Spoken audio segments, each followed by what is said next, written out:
सिद्धांनी गावाची चिंता सोडून अरण्यातून प्रवास सुरू केला. मार्गात एक बैरागी सिद्धाला भेटला.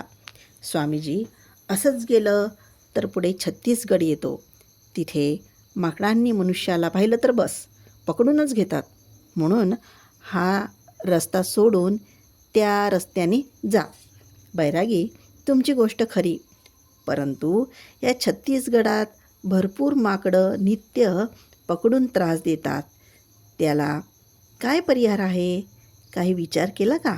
बाहेरच्या माकडापासून देह नष्ट झाला तरी देहीला मरण नाही. आमच्या आत जर माकड असेल तर त्यांच्या दर्शनासाठी बाहेरची माकडं येतात. आमच्यात ते नसताना आले तरी काही करत नाहीत. सिद्धांच्या अर्थगर्भित तात्विक गोष्टींनी बैरागी घाबरला. 250 वर्गाचं माकड, मन हेच मोठं माकड, असं मनात म्हणाला. छत्तीसगड आलं. प्रत्येक झाडावर माकडांचं राज्य. त्या साधू बैरागीला पाहून ते उड्या मारत आले. बैरागीने सिद्धांना घट्ट पकडलं. बैरागी घाबरला. त्याच्या झोळीत इथे तिथे अंगावर सगळीकडे ते माकड येऊन गुदगुला केल्यासारखं झालं. त्यांनी आपला श्वास रोखून धरला. बैरागीच्या जटा सुटल्या.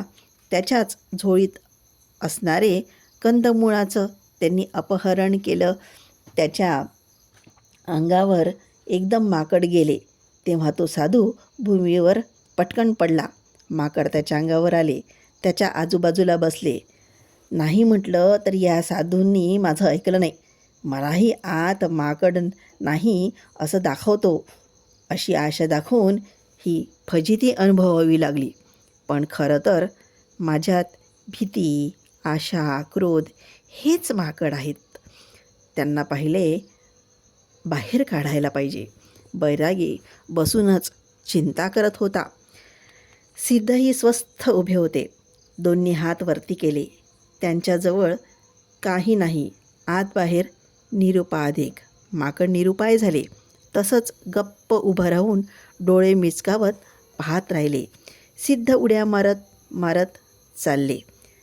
त्यांच्या मागे ते कपीसैन्य उड्या मारत मारत त्यांच्या मागे गेलं.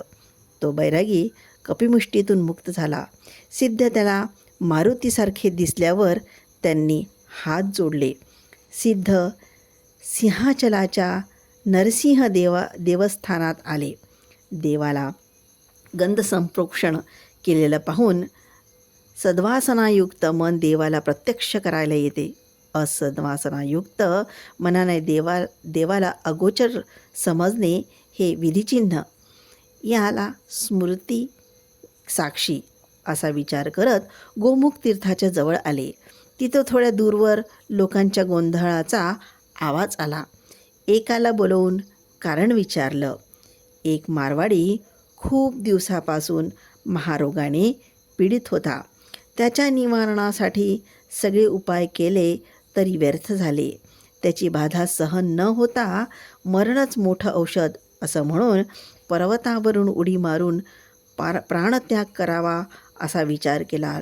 लोक त्याला मरणातून कसं सोडवावं म्हणून गोंधळ करत होते. असं आहे तर तुम्ही जाऊन त्याला तिथे घेऊन या.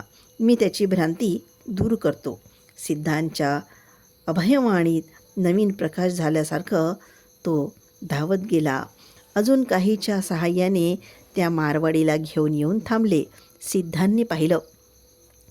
रोगाच्या पडजिभेला मारवाडीचं शरीर जळत होतं.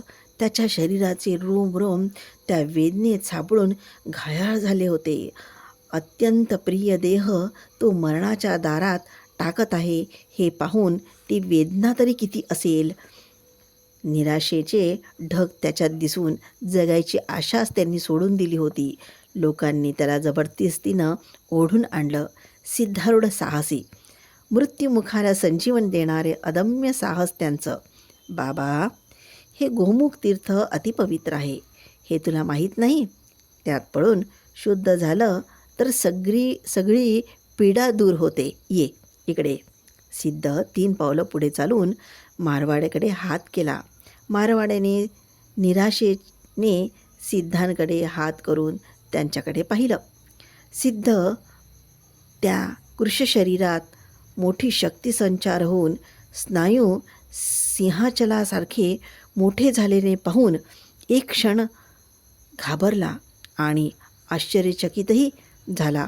सिद्धांनी त्याचा हात धरून गोमुख तीर्थाच्या किनाऱ्यावर बसवून ते तीर्थ ओंजळीत घेऊन त्या मारवाड्याच्या डोक्यावर टाकत ओम नरसिंह असे म्हणाले.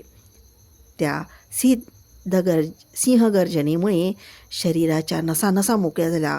डोक्यावर पाणी पडलेलं ओंजळीतलं पाणी जलपातासारखं पडत होतं. त्याच्या मनाचा, शरीराचा मळ, रोग, दुःख, कष्ट, पाप, ताप सगळं क्षणार्धात निघून गेलं होतं. आश्चर्य, महद आश्चर्य त्या दिव्य स्पर्श तीर्थ प्रभावाने मारवाडी थरथर कापत होता. मृत्युमुखात बसलेल्या मला अमृत दिलं या अनुभवाने थंडी वाजल्यासारखं झालं. हा साधू साक्षात नरसिंहच आहे. सामान्य साधूला हे शक्ती सामर्थ्य कसं येईल असं म्हणून सिद्धांच्या चरणावर दंडवत प्रणाम करून ते चरणरज डोक्याला लावून घेतले. भयभक्तीने हात जोडून, बाबा, मला पुनर्जन्म देणारी माता तुमची काय म्हणून स्तुती करू. माझं हृदय भरून आलं आहे. माझ्या अंतरंगाची आर्तहाक तुम्हाला ऐकू येऊन माझा उद्धार करून मला पुनीत केलं. दया करून आमच्या घरी येऊन या गरिबाचं अल्प आदरातिथ्य स्वीकार करा. मला निराश करू नका. त्याच्या विनयाला भरलेल्या हृदयाच्या हाकेला उत्तर न देता त्याच्यासोबत चालत गेले. ती जनजत्रा गुपचूप होऊन हजार डोळे उघडून मन उघडून पाहतच होती. मरणाच्या दारातून दूर होऊन कोलाहल न करता तो जनसमूह आता त्याचा नवीन जन्म झालेला पाहून ते संतोष प्राप्त करते झाले. सिद्धांच्या चरणांना नमस्कार केला. त्यांच्या शरीराला स्पर्श करून संतृप्त होणारे कितीतरी लोक होते.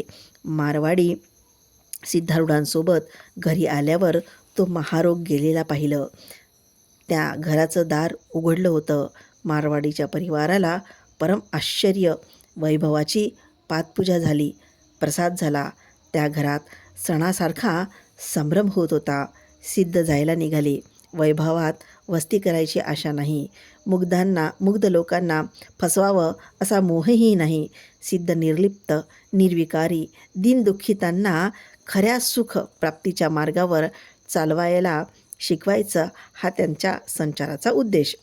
जायला निघालेल्या महात्म्याला थांबवून मारवाडी ओंझळ पुढे करून, बाबा, इथेच राहा. हे घर, ही संपत्ती, हे शरीर सगळं तुम्हाला अर्पण केलं. मला काही तीळभरही नको. तुमच्या चरणावर शरण येणंच मला असलेला मार्ग, तो एकच मार्ग मला द्या असं डोळ्यात अश्रू आणून सांगितलं. त्याच्या हृदयाच्या कळकळीच्या प्रार्थनेने सिद्धारूढांचे हृदय भरून आले.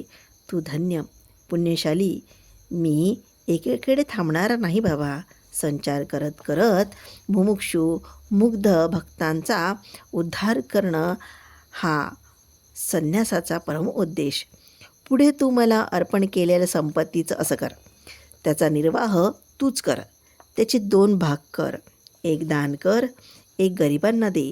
उरलेला तुझ्यावर अवलंबून असलेल्या परिवारासाठी ठेव. मन गुरुचरणावर ठेवून गृह, धन आदी योग्य रीतीने खर्च कर. आपला प्राणरक्षक सिद्ध या अमृतोपम आशीर्वचनाला उत्तर न देता त्या मारवाड्याने सिद्धांना जायला मौन संमती दिली. त्याचं मन नसताना सिद्धारूढांना निरोप द्यावा लागला. सिद्धारूढांचा संचार पुढे चालू झाला. विजयदुर्गाला आले. प्रतापसिंहाची समाधी पाहिली. तिथून समुद्रग्रामी उद्यानात येऊन विश्राम केला. थोड्या वेळात काही बैरागी लोक सदावर्त उपरणं काढून जेवायची तयारी करून बसले. त्यांनी सिद्धांना पाहून जेवायला बोलवलं. अतिथी देवो भव असं वाक्य भारताच्या कणाकणात व्याप्त आहे. श्रीमंत असो भिक्षुक असो